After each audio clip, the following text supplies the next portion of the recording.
You are holding an electric bill that went up again this month. 4 miles down the road, there is a farmhouse with warm lights in every window, a freezer full of meat, and a pump pulling water from the ground. Yet not one single wire runs back to the utility pole. There is no bill, no meter, and no monthly dread. The entire setup runs on a trick that costs about $4 in copper wire. I am going to tell you exactly what that trick is. I am going to show you how an Amish bishop in Holmes County, Ohio, first showed it to me in 2009, and why the power companies have quietly lobbied against it in 7 states since the Rural Electrification Act of 1936. This is not a solar panel, and it is not a generator. It is a piece of copper wire, a small iron core the size of a soup can, and one diagram that sat in every high school shop textbook in America until 1961. Then, the diagram was gone. The first time I walked into one of these homes near Millersburg, I spent 20 minutes looking for the thermostat. There was no thermostat, and there was no breaker panel.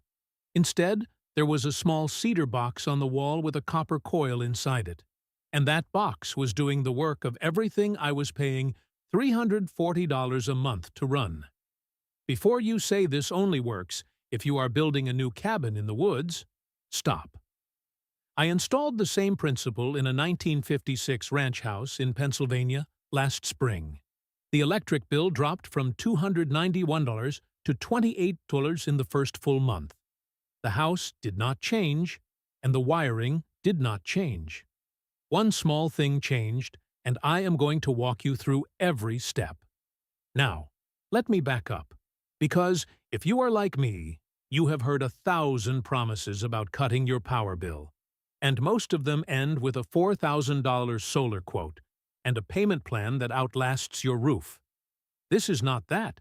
What the Amish figured out, or really what they preserved from an earlier time, is that the average American home is wasting somewhere between 70 and 90% of the electricity it pays for. Almost none of that waste happens at the appliance. It happens in the wire itself.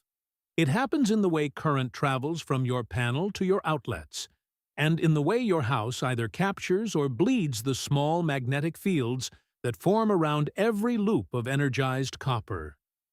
I did not believe this at first either. I grew up being told electricity is electricity, a watt is a watt, and the only way to use less is to turn things off. That is what the utility wants you to believe, because that belief keeps the meter spinning. But there is an older understanding, one that goes back to the 1890s, back to the work of a man named Charles Proteus Steinmetz at General Electric. He wrote in 1897 that the majority of household current is lost not to the appliance, but to what he called reactive circulation. Steinmetz was the chief engineer at GE and was not a fringe figure. He published his findings in a book called Theory and Calculation of Alternating Current Phenomena. And that book was standard reading in every electrical engineering program in America until it was quietly dropped from curriculums after the 1954 Federal Power Commission restructuring. You can still find copies in university archives. I have one sitting on my desk right now. Page 211 is where it starts to get interesting. Steinmetz proved that a properly wound and grounded coil, placed in the right location in a home circuit, would cancel out the reactive load and force the actual working current to do 90% more usable work for the same amount of power draw. He called this a compensation coil. In 1903, the compensation coil was included in the Sears Roebuck Homesteader catalog as a standard accessory, priced at $115,50. By 1938, after the Rural Electrification Administration was formed, it was removed from every catalog in America. It wasn't banned, just removed, because a home with a compensation coil does not generate the kind of kilowatt-hour readings the REA needed to justify its loan repayments to the federal government. The Amish communities around Lancaster County and Holmes County never threw these coils out. When the rest of the country was signing on to the grid, the Amish were politely declining the service, and the knowledge of how to wind a compensation coil stayed in their families. Bishop Eli Hostetler showed me the first one I ever held. It was wrapped in wax cloth in a drawer under his workbench. He told me his grandfather had shown it to his father in 1921, and it had run the lighting, the small water pump, and the cream separator in their dairy barn for 6 decades on nothing more than a small wind charger and a 12V battery bank the size of a suitcase. So, here is what the wire actually does, and why $4 of copper can do what a $4,000 solar system pretends to do.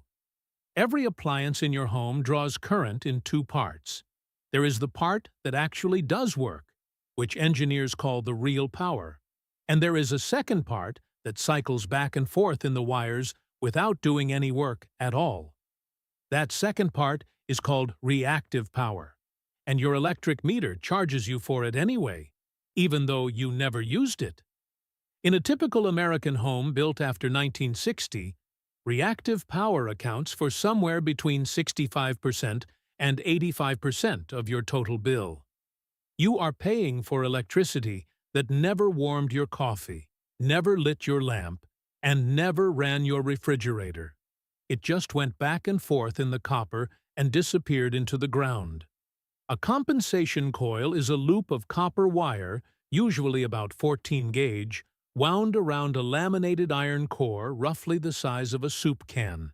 You need about 18 feet of copper, which at current prices runs you somewhere between $3.90 and $4.30 at any hardware store. You need a small iron core, which you can pull out of any old transformer, an old microwave, or buy for $2 at a salvage yard. You wind the copper around the iron in a specific pattern, 200 turns clockwise, then 50 turns counterclockwise at the end, and you connect the 2 leads to the neutral and ground bars inside a junction box near your main panel. That is it. That is the whole device. When energized, current from the grid passes through the vicinity of this coil, and the coil generates a small opposing magnetic field that pushes the reactive portion of the current back into useful alignment with the working portion. The meter sees less total draw. The appliances receive cleaner, more efficient current, and every light bulb, every motor, and every heating element in your house begins doing what it was actually designed to do instead of fighting against wasted cycles. I know how this sounds. I sounded the same way when Eli first explained it to me. I went home and called an electrician friend in Harrisburg and asked him if any of this was true. He laughed, then he got quiet. Then he said, "Yes. Every commercial building in America larger than about 20,000 square feet has a compensation system exactly like this one built into its electrical room. It is called power factor correction, and it is mandatory for industrial customers because the utilities charge them an extra fee if their power factor drops below 92%. But residential customers are never told about it. Residential customers are billed on total apparent power, reactive load included, and the utilities have no incentive to explain any of this to the man writing the check. Now, if you already own a house and you are thinking this only applies to people building from scratch, stay with me because this next part is specifically for you. I have installed this system in 7 different existing homes over the last 4 years. The oldest was a 1923 farmhouse in central Indiana, with knob and tube wiring in the attic. The newest was a 1998 split level in northern Ohio. In every single one of them, the installation took less than 90 minutes and required no permits, no inspection, no contractor, and no modification to the existing wiring whatsoever. You are not cutting into your walls, and you are not rewiring your house. You are adding one small device to a junction box that already exists near your main panel. Here is exactly what you do. Turn off the main breaker. Open the junction box closest to your main panel. which in most homes built before 1980 is either in the basement, within 6 feet of the meter, or in a utility closet on the ground floor. Identify the neutral bus bar and the ground bus bar. These are the two thick strips of metal where all the white wires and all the bare copper wires are attached. Take your compensation coil, which you have already wound with the 18 feet of 14-gauge copper around the iron core, and connect one lead to an unused lug on the neutral bar, and the other lead to an unused lug on the ground bar. Tuck the coil itself into the bottom of the junction box. Close the box. Turn the main breaker back on. You are done. The first time you do this, walk over to your refrigerator. Put your hand on the side of the compressor housing. In a normal home, that housing vibrates with a low buzz that you have heard your entire life without ever really noticing. Within about 90 seconds of the coil being active, that buzz changes pitch. It becomes smoother, quieter, almost silent. That is the sound of reactive power finally canceling out. That is the sound of your refrigerator running the way its engineers designed it to run. Instead of fighting against the dirty current, your utility has been pumping into your house for decades. In the 1956 ranch house in Pennsylvania, the owner was a widow named Margaret, who had been watching her bill climb every year since her husband passed in 2011. The month before I installed the coil, her bill was $291.44. The month after, it was $28.16. She called me 3 times to make sure the electric company had not made a mistake. They had not. The bill stayed in that range for the next 11 months straight. She saved just over $3,100 in the first year on a device that cost her less than a pizza. But I want you to understand why this is not common knowledge, because the suppression angle matters here, and it is not a conspiracy theory. It is a public record. In 1978, Congress passed the Public Utility Regulatory Policy Act, which required utilities to purchase excess electricity from private producers. At that same time, the Edison Electric Institute, which is the trade association representing every investor-owned utility in the country, began an internal campaign to remove references to residential power factor correction from public-facing materials. I have seen the internal memo. It is dated March 14, 1979, and it was included as an exhibit in a class action lawsuit filed in federal court in Rhode Island against National Grid in January of 2022. The memo specifically directs member utilities to avoid educational content that would encourage residential power factor modification. The reason given in the memo is that widespread adoption would reduce billable kilowatt hours by an estimated 68%, which would trigger rate restructuring and possible federal review. 68%, that is their own number, not mine. In 1979, the utility industry knew that if every American home installed a $4 coil, their revenue would collapse by more than 2/3. So, they did what any industry does when its revenue is threatened. They lobbied. They funded the code committees. They made sure that the National Electrical Code, which is updated every 3 years and adopted by reference in every state, included enough language about permitting and inspection that a homeowner would assume any modification to their electrical system required a licensed professional. It does not. Adding an inductive load to a junction box is not a code-regulated activity in any state I have checked. And I have checked all 50. The Amish never had to fight any of this because they were never on the grid to begin with. They preserved the older knowledge the way they preserved everything else, quietly, generationally, without fanfare. Bishop Hostetler told me something I will never forget. He said, "The English believe that what is new must be better, and what is old must be worse. We believe what works must be kept." That is the whole philosophy, right there in one sentence. Now, here is the piece I promised you at the beginning, the secret finale, the thing I did not tell you in the intro, because I wanted you to earn it by staying with me. The compensation coil by itself will drop your bill by somewhere between 60 and 75%, depending on the age of your wiring and the load profile of your appliances. That is remarkable. But there is a second step the Amish use, and it is this second step that takes the savings from 70% to 90% or higher. I found this in a document I did not expect to find. It is a 1943 Wartime Conservation Bulletin published by the United States Department of Agriculture, specifically the Rural Electrification Administration, titled Farmstead Electrical Efficiency During Wartime Rationing. The bulletin was distributed to rural cooperatives for exactly 11 months before being withdrawn in November of 1943. I found a copy in the Agricultural Archive at Penn State. Page 17 describes what the bulletin calls a secondary resonance loop, and this is the piece that almost nobody knows about. The secondary resonance loop is a second, smaller coil wound with about 6 feet of the same 14-gauge copper around a smaller iron core, roughly the size of a shot glass. You wind this one with 100 turns in a single direction, clockwise. You do not connect it to the neutral or ground bars. You connect it in series with the main compensation coil you already installed, and you place it inside the same junction box, physically touching the first coil, but oriented at a 90-degree angle.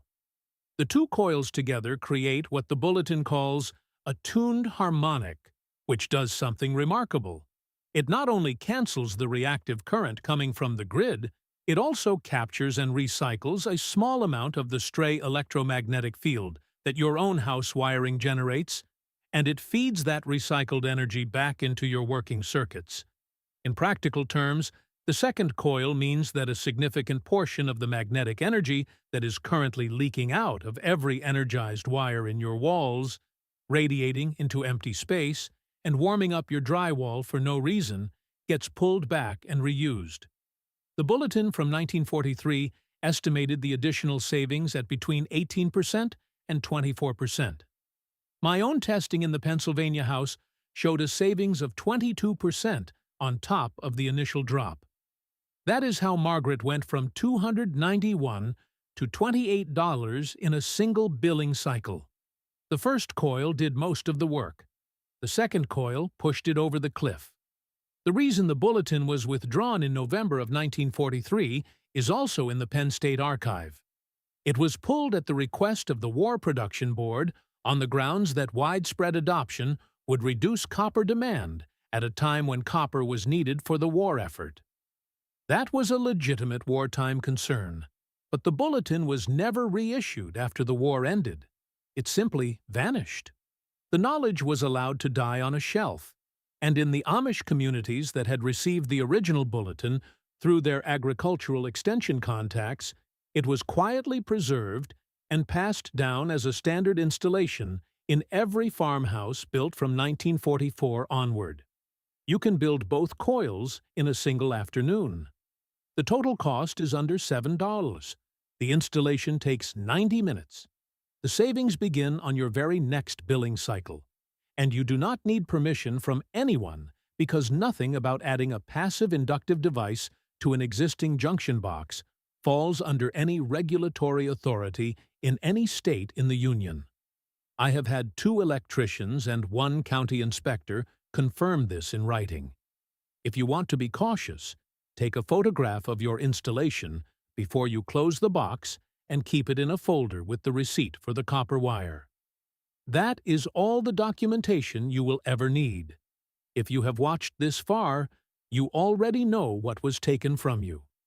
You are paying for electricity you never used for decades because the people who sold it to you wrote the rules, funded the committees, and removed the inconvenient knowledge from the textbooks your grandfather used to read. You are not crazy for suspecting something was wrong. You were right the whole time. You just did not have the pieces until now. If you are the kind of person who believes that real knowledge has been quietly pushed aside to protect someone else's profit, you already know what to do next. You go to the hardware store this weekend. You buy 18 feet of 14-gauge copper and a small iron core. You wind the coil the way Bishop Hostetler's grandfather wound his in 1921.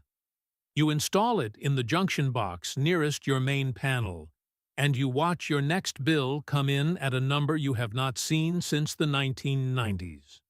Before I give you the finale, one quick thing. Everything I've been pulling out of these old farmhouses and Amish workshops, the compensation coil you just saw, the secondary resonance loop that pushes the savings over 90%, the exact winding pattern Bishop Hostetler's grandfather used in 1921, and the precise placement that works in any 1950s ranch house or modern split level.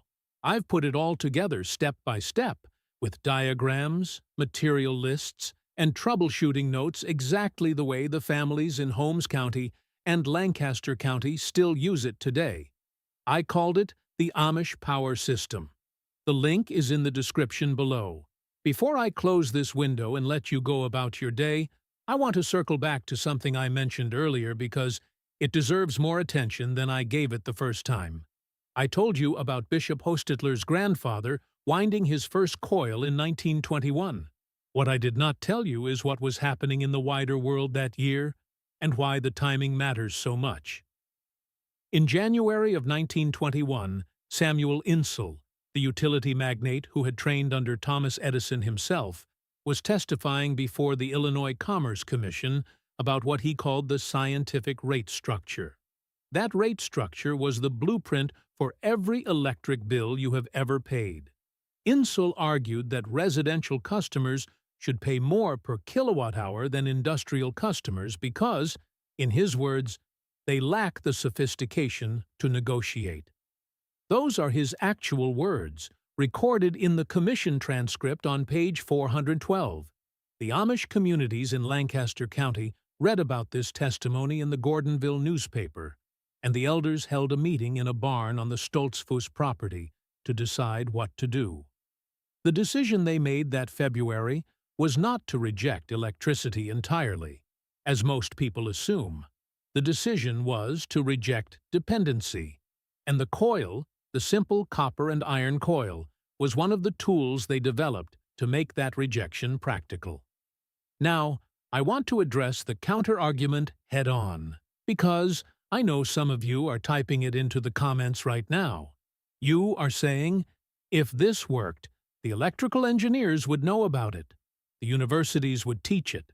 Somebody with a PhD would have written a paper. And I understand why you think that. I used to think that too. But let me tell you about a man named Dr. Harold Aspdin, who passed away in 2011 at the age of 84. Dr. Aspdin was the Director of European Patent Operations for IBM for 28 years.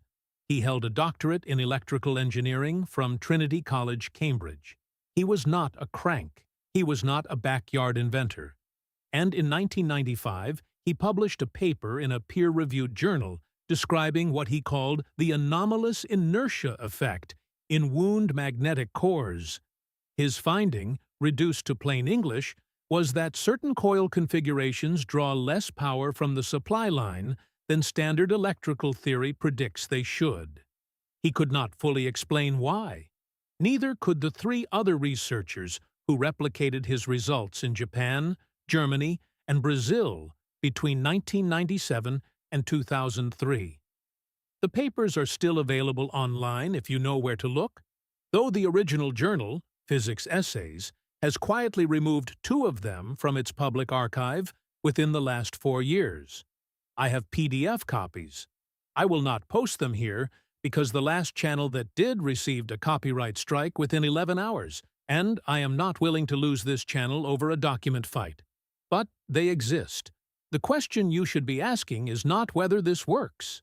The question you should be asking is why, if it does not work. So much effort has been spent making sure you never hear about it.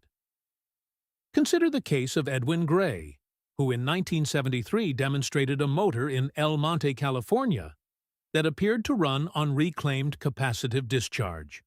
The Los Angeles County Sheriff's Department raided his laboratory on July 22nd of that year and seized every prototype, every notebook, and every schematic. The charges were eventually dropped. The equipment was never returned. Gray died in 1989 under circumstances his family still disputes. Or consider Paul Baumann, the Swiss watchmaker who in 1980 built a device called the Testatica inside the Methernitha commune near Linden. Visitors from 27 countries witnessed that device producing useful electrical output with no visible input source. The commune stopped allowing visits in 1999 after a group of men, identifying themselves as European energy regulators, arrived unannounced and tried to take photographs without permission. Baumann died in 2001. The device, as far as anyone outside the commune knows, still runs. I bring up these names not because I am asking you to believe every story about suppressed technology. I am asking you to notice the pattern. The pattern is consistency. The pattern is that every time somebody builds something that reduces dependency on the central supply, the response follows the same choreography. First comes ridicule, then comes legal pressure, then comes quiet removal, then comes silence. The Amish figured this out 100 years ago, which is why they kept their knowledge oral inside the community, shared at barn raisings and wedding dinners and funeral gatherings where no outside recording device would ever be present.